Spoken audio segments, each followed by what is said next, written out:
नमस्कार, मैं बालकृष्ण और आप देख रहे हैं न्यूज़ फॉर हेडलाइंस।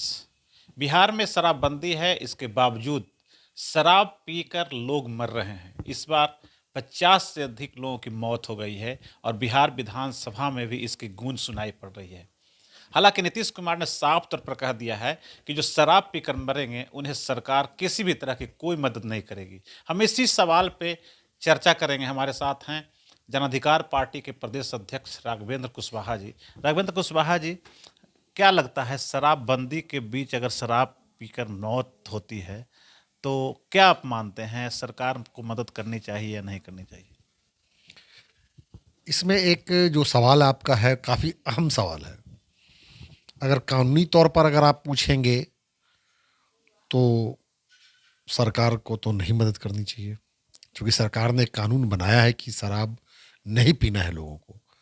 उसके बावजूद भी लोग शराब पी रहे हैं, इसका माने कानून को तोड़ रहे हैं, सरकार के आज्ञा का उल्लंघन कर रहे हैं। तो ऐसी स्थिति में अगर सरकार मुआवजा देती है तो यह सरकार अपने ही बनाए गए कानून का वो उल्लंघन करती है, जो कहीं से उचित नहीं दिखता है। लेकिन दूसरा पक्ष यह भी है, जो लोग मरे हैं उनके प्रति मानवता का भी दृष्टिकोण होना चाहिए। तो मानवीय दृष्टिकोण से उसको सहायता मिलनी चाहिए, यह भी बात उठ रही है। तो ये दो तरह की बातें हैं। अब इस दो तरह की बातों में सरकार किस तरह से सामंजस्य स्थापित करेगी, यह सरकार के ऊपर डिपेंड करती है।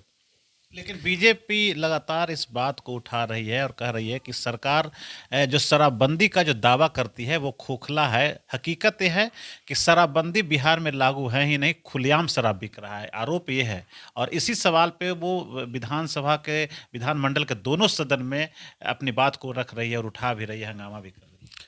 तो ये क्या भारतीय जनता पार्टी को अभी पता चला है क्या? पहले सरकार में शामिल तो थे ही ये लोग, लगातार शामिल तो थे सरकार में। 2005 से ही कुछ ही दिन के लिए ना अलग हुए थे, बाकी तो शुरू से लेकर के साथ में रहे सरकार में ये। तो उस समय तो कभी इन्होंने नहीं कहा इन सब चार चीज़ों का जिक्र किया। हम लोग तो हमेशा बोलते रहे हैं। तो ऐसा नहीं है कि किसी की हत्या करना, चोरी करना, अपराध करना, डकैती करना, यह भी कानूनन जुर्म है। ये करने की आज़ादी किसी को नहीं है, लेकिन किया नहीं होता है देश में। ये क्या दूसरे राज्यों में नहीं हो रहा है? तो कानून बना देने का अर्थ ये थोड़ा ही होता है कि कानून को कोई नहीं तोड़ेगा।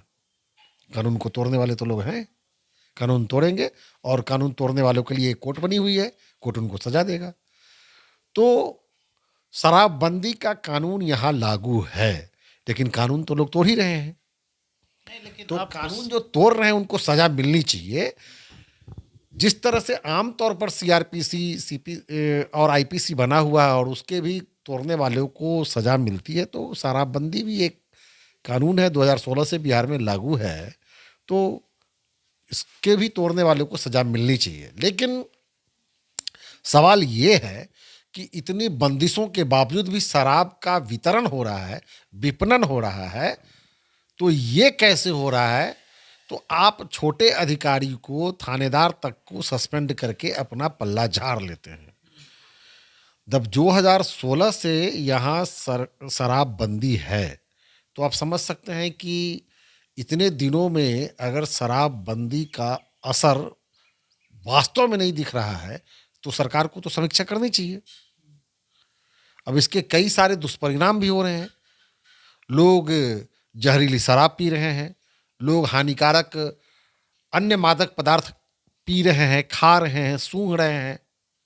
नहीं, सबसे बड़ी बात है कि कुछ दिन पहले गोपालगंज में, फिर आज छपरा ये में होता है। लगातार जहरीली शराब से मौत हो रही है और हर बार एक कमेटी बनती है और हर बार कहा जाता है कि इस पे अंकुश लगाएंगे, ये करेंगे, वो करेंगे। आपने कहा ना कि एक थाना प्रभारी को सिर्फ उस पर एक्शन लिया जाता है, लेकिन बड़े स्तर पे ना तो कोई प्लान होता है उस तरह का कि पूरी तरह से रुके, और ना बड़े स्तर पे अधिकारियों के खिलाफ कार्रवाई होती है। अभी तक किसी एसपी के खिलाफ कोई कार्रवाई नहीं हुई है, उससे ऊपर के अधिकारी के खिलाफ एक कार्रवाई नहीं एकदम हुई है। ये तो एसपी, फेल्योर है। जब तक एसपी और डीएम के आधार पर कार्रवाई नहीं, के स्तर पर कार्रवाई नहीं होगी, तब तक ये फेल्योर रहेगा।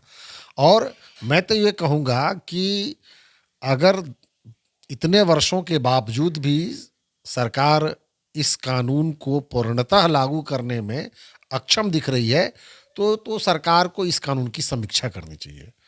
और आप देखिए ना, केवल गुजरात और बिहार में ही लगभग शराबबंदी है, प्रायः सभी राज्यों में शराब तो बिक ही रहा है। तो ऐसा नहीं है कि गुजरात और बिहार में शराबबंदी का नियम है तो जहरीली शराब केवल यहीं बिकता है। शराब, जहरीली शराब पीने वाले तो सब जगह हैं, सस्ता मिलता है इसलिए पीते हैं और मरते हैं। तो बिहार में जब शराब ओपन था उस समय भी जहरीली शराब से लोग पी कर मरते थे। कई बार ऐसा घटना हुआ है, हम लोग गए भी हैं, लोगों को देखे भी हैं, उनके प्रति राहत और संवेदना, मानवीय जो दृष्टिकोण से जो मदद हो सकती है वो सब हम लोगों ने किया है। लेकिन अब यहाँ जिस तरह से शराब को लेकर के एक नई बहस छिड़ी हुई है अभी राज्य में और देश स्तर पर, तो भारत के संविधान के अनुसार मादक पदार्थों के उत्पादन और विपणन दोनों पर रोक लगाने का डायरेक्टिव प्रिंसिपल दिया गया हुआ है। हमको लगता है कि आर्टिकल 47 वगैरह में इन बातों की जिक्र है, जो राज्यों को के नीति निर्देशक तत्व है उसमें इन बातों का जिक्र है कि आप किस तरह से मादक पदार्थों और मादक दवाओं का या हानिकारक दवाओं के नियंत्रण पर कानून बनाएंगे। इन सब चीज़ों पर काम होना चाहिए। तो देश में, एक ही देश में कई तरह के कानून नहीं लग सकते हैं। बगल के राज्य में दूसरे तरह का कानून, हमारे राज्य में दूसरे तरह का कानून, ये संभव नहीं है। अगर बगल के घर में, बगल के राज्य में दारू का उत्पादन होगा और दूसरे बगल के राज्य में दारू का विपणन पर रोक रहेगा तो चोरी छुपे लोग पिएंगे ही और उस पर पूर्णतः रोक नहीं लगा सकती है। सबसे बड़ी बात है कि इस बार भी खबरें आई सामने कि जिस थाने में शराब की बरामदगी हुई, वहाँ रखा गया, वहाँ से गायब हो जाता वहाँ है। से स्प्रिट गायब हुआ है, वहाँ से गायब थाना से हजारों टन, हजारों लीटर सारा स्प्रिट गायब हुआ। और उसी में ये तो टेम्परेचर डिफरेंस का मामला है। टेम्परेचर जैसे गड़बड़ होगा बनाने में, दारू बनाने में, स्प्रिट वगैरह का जो प्रोपोर्शनेट में गड़बड़ी आती है जिसकी वजह से जहरीली शराब जहरीली हो जाती है। लेकिन अब तक उस स्तर पे कार्रवाई नहीं हुई। दोषी तो सीधे तौर पर दिख रहा है कि दोषी कौन है, कौन लोग हैं।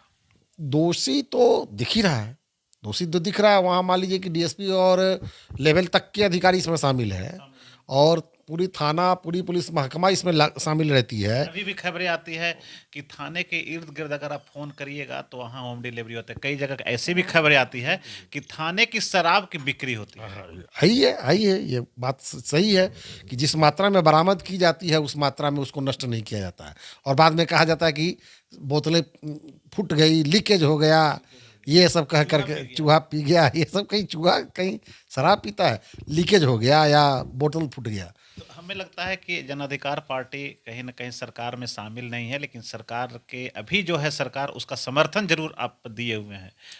तो कुछ है करने की। हम लोग अभी महागठबंधन के पक्ष में नीतिगत तौर पर साथ में हैं। न हमारे पास में सांसद है, न हमारे पास में विधायक है, तो हम लोग सरकार में शामिल नहीं है। लेकिन नीतिगत तौर पर समर्थन इसलिए दे रहे हैं कि देश में नरेंद्र मोदी जी ने सांप्रदायिकता का और नफरत का जो माहौल बनाया है, केवल इस इशू को लेकर के हम महागठबंधन के साथ में हैं। तो अब इस मामले में जन अधिकार पार्टी क्या चाहती है कि शराबबंदी लागू रहे और कड़े कार्रवाई हो। इस स्थिति में तो अभी जब तक शराबबंदी का नियम लागू है तब तक तो दोषियों पर कठोर से कठोर कार्रवाई हो और डीएम और एसपी लेवल तक के कर्म अधिकारियों पर कार्रवाई होनी चाहिए। और दूसरी बात यह है कि एक सर्वदलीय बैठक बुला करके सर्वदलीय, साथ ही साथ कुछ सामाजिक संगठनों को, कुछ स्वयंसेवी संगठनों को और जो समाज में कोई भी लोग जो काम कर रहे हैं किसी भी स्तर पर, उन लोगों को बुला करके इस शराब की नीति पर समीक्षा होनी चाहिए। ये मेरी मांग है, समीक्षा होनी चाहिए। तो ये थे जन अधिकार पार्टी के प्रदेश अध्यक्ष राघवेंद्र कुशवाहा जी। साफ तौर पर उन्होंने कहा कि अब ज़रूरत इस बात की है कि अगर शराब से मौत हो रही है शराबबंदी के बावजूद, तो इस पे एक बार फिर से बैठने की ज़रूरत है। सभी दलों को बैठकर निर्णय लेने की ज़रूरत है और जो भी उसमें निकल कर आएगा, समीक्षा के बाद जो भी सामने निकल कर आएगा, उसी हिसाब से शराबबंदी कानून को यथावत रहने दिया जाएगा या फिर और कुछ कड़े नियम लागू करने चाहिए। तो हम किसी और टॉपिक पे और भी चर्चा करेंगे, तब तक हमें दीजिए इजाज़त।